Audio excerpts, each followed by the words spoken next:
जोहार दोस्तों, मैं उदय भारती आप सभी का एक बार फिर से स्वागत करता हूं आपके अपने इस यूट्यूब चैनल पर। तो दोस्तों, हम लोगों ने जो है वो क्लास 7th का हिंदी का जो चैप्टर है मिठाई वाला, तो उसका जो पहले हम लोग स्टोरी पढ़े, उसके बाद हम लोग MCQ देखे।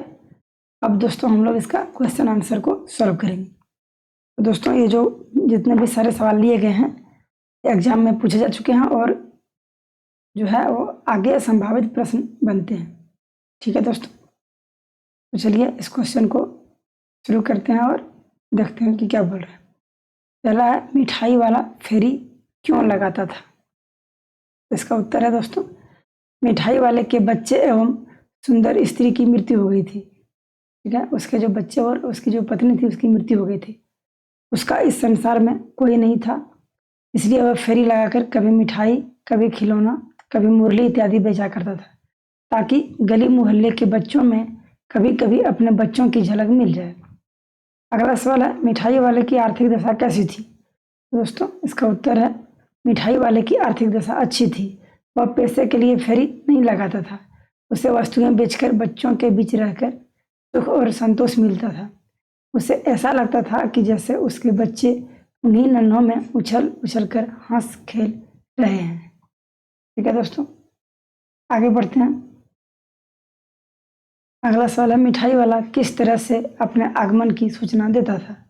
इसका उत्तर होगा दोस्तों, मिठाई वाला अपने आगमन की सूचना देने के लिए आवाज़ लगाता था और अधूरे वाक्यों जैसे बच्चों को बहलाने वाला, मिठाई वाला, खिलौने वाला, मुरली वाला इत्यादि को विचित्र ढंग से बोलकर लोगों का ध्यान आकृष्ट करता था। मधुर आवाज़ से उसको गाता भी था दोस्तों। अगला सवाल है, बच्चे मिठाई वाले के पास क्यों खींचे चले आते थे?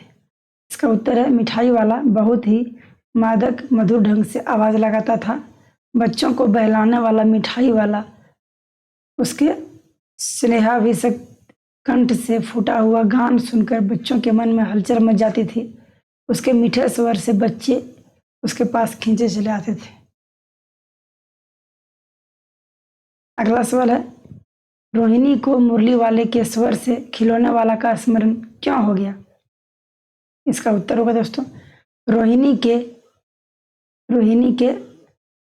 को मुरली वाले के स्वर से खिलौने वाले का स्मरण इसलिए आया क्योंकि वह मुरली वाला अपने चित्र परिचित आवाज में बड़े ही मधुर ढंग से कहता जा रहा था, बच्चों को बहलाने वाला मुरलिया वाला। कुछ महीने पहले वह खिलौने बेचते हुए ऐसी ही आवाज दिया करता था, बच्चों को बहलाने वाला, खिलौने वाला।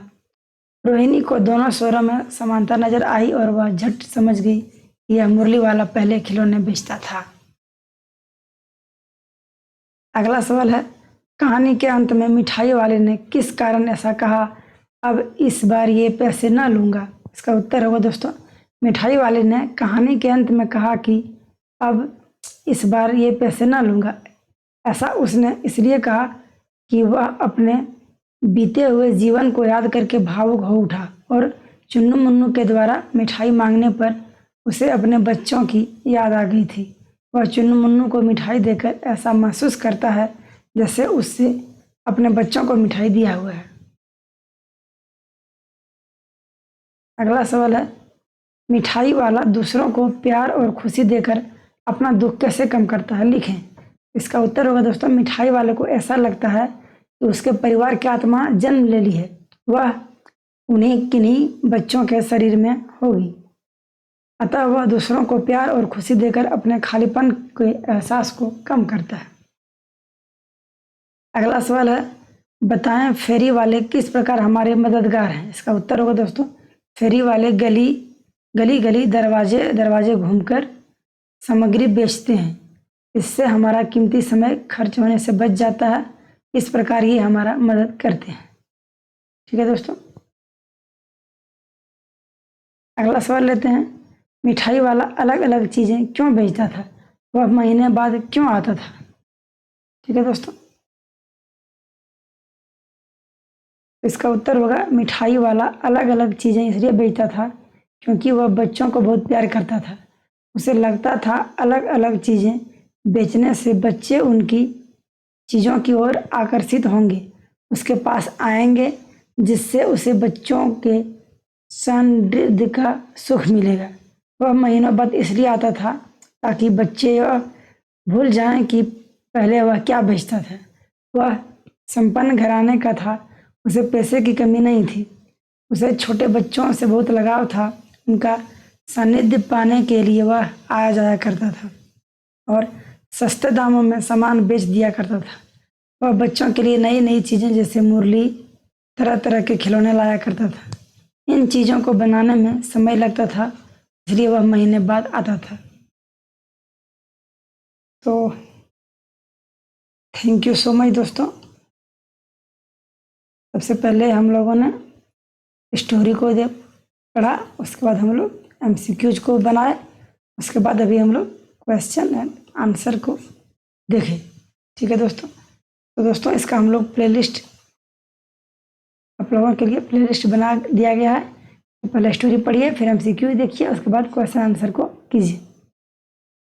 दोस्तों इससे जितने सारे सवाल थे वो बेस्ट सवाल थे जो कोई एग्जाम में आने के संभावित प्रश्न हैं।